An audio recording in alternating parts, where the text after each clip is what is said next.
I mean, there's a clear change in the guard, particularly for the Liberal Party.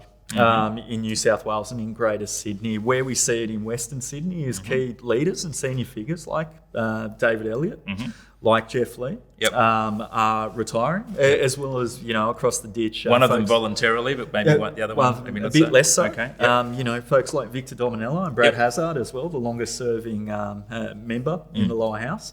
And so we've got that context. There's almost this leadership change within the Liberal Party going into this election, which is a challenge in the first place.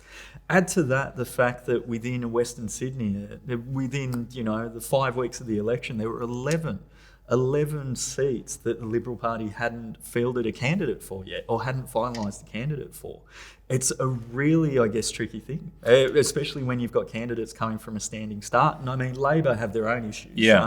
Some high-profile, I guess, captain's picks that didn't work out so well as not being able to bed down candidates in Cabramatta and in Fairfield, which has led to a lot of rumblings of an independent challenge there. So this seems a little strange to me, Rhonda, because it seems to suggest that some of the lessons around the Christina Keneally experiment and perhaps not recognising the level of political consciousness in this region is putting both parties at risk. Would you agree?